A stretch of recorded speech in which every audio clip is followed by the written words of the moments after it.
Thank you for choosing KTSE Now, where I'll bring you news stories that you may be hearing for the first time or you may have heard it somewhere else before. This particular news story is about a black family who got an appraisal done for their home and experienced racism, allegedly, by the appraiser and possibly the real estate company. Both the article and the video, to me, were a poor attempt at showing historical effects of housing discrimination in America, and I believe ABC 7 may have hired a bunch of actors here to kind of campaign for a Biden bill. It's certainly no secret that home ownership is the pathway to building wealth in America. But what's hard in the Bay Area is even harder for some. And tonight, a look at the growing inequity in home ownership rates in the Bay Area. ABC 7 News race and culture reporter Julian Glover has the story of a Marin couple who almost got cheated out of $500,000. You know, it was work, but it was exciting. Paul and his wife Tenisha Austin felt like they captured a slice of the American dream in 2016 when they purchased their first home together, this original Marin City pole home. But it wasn't without challenges. As soon as like a house came on the market, you go in, you put your bid in, and then you get outbid it by like 100,000 or more rather quickly. And that can be, a little bit depressing. They bought the home off market from another black family hoping to make homeownership a reality for a young black couple. After moving into the home built in the 1960s, the Austins staged major renovations, adding an entire floor and more than 1,000 square feet of space, along with a deck, new floors, a fireplace, and new appliances. Then they got it appraised. I read the appraisal, I looked at the number, I was like, this is unbelievable. The family tells me the appraiser was an older white woman, and they're convinced race was a factor. The home appraised for $989,000, just $100,000 more than the Austins got it appraised for before they started the work, despite $400,000 in renovations. It was like, it was a slap in the face. The Austins immediately called their lender and pushed back. After a month of escalating their complaints, they were approved for a second appraisal. When the date came, they got creative. We had a conversation with one of our white friends, and she is like, no problem, I'll be Tenisha. I'll bring over some pictures of my family. She made our home look like it belonged to her. And it worked. So it appraised for 1.482. Yeah.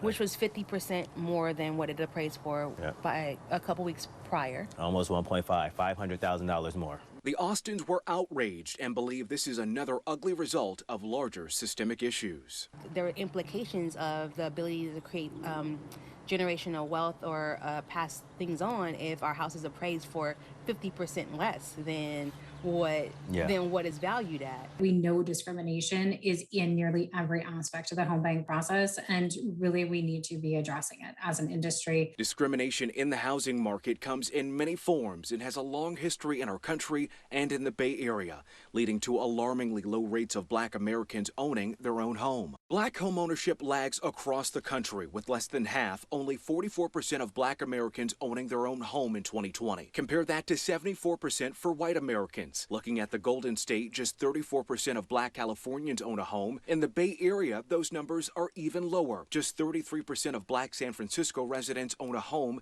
compared to 61% of white San Franciscans. The numbers are more drastic in San Jose, with a black home ownership rate of 31% and a white home ownership rate of 65%, more than double. Why are we seeing such a great disparity? There's still problems in the housing industry of Black people being steered away from white neighborhoods, even though that is technically illegal, or Black people not having the same access to mortgages that white people have. According to the National Association of Realtors, black applicants are rejected for mortgage loans at rates 3 times higher than that of white applicants. Another factor suppressing black home ownership. African Americans have nearly double the amount of student loan debt than we see for white homebuyers. So that's just one of the many hurdles that African American homebuyers are really strapped with and holds back their buying power.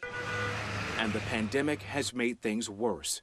The representative from NAR stressed closing the homeownership gap is essential to closing the wealth gap in our country. To make that happen, equity in housing and access to affordable homes must be the central focus. The Austins agree. If we are aware that implicit bias exists in other systems, police, school, why wouldn't they also exist in the housing market?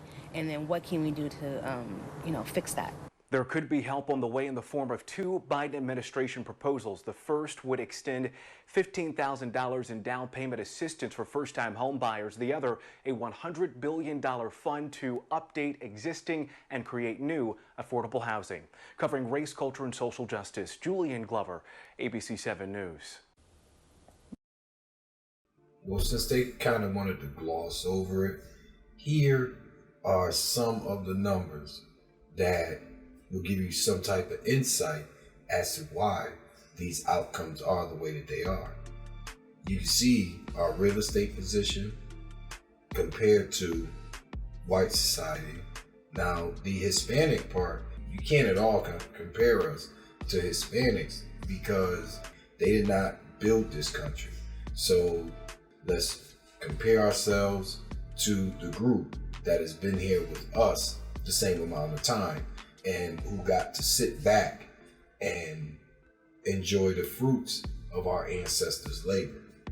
You can see the U.S. has retained its position of being the world's largest economy since 1871. So there's nobody else you can give that credit to. Then you have different methods of how they locked us out. Redlining was one, and the GI Bill, when they chose not to give these benefits to the black servicemen coming home. So they did that World War I, World War II, and that right there really hurt us. They could have talked about that. They chose not to because, it doesn't put white people in a good light. Then, of course, student loan debt. Now, with student loan debt, that was initiated by Biden, and that was in 2005, one of those years. But him and Elizabeth Warren had a huge disagreement about that because he was trying to, he eventually got student loan debt to be put onto bankruptcy, so that was one thing you could not file bankruptcy for. He initiated that, and now they're acting as if he's gonna fix this. I have an issue with Joe Biden, of course, but that's neither here nor there. For the purpose of this, I just don't like the way they're trying to make him some type of hero when he created it. And I heard them bring up the virus, and yes, if they want to say it's affected us more, I do agree with that, and not just because of people getting sick, but because of our wealth position. It's made us, we're already the worst off in this country. So of course, if something like that comes in, white people catch a cold, we get the flu.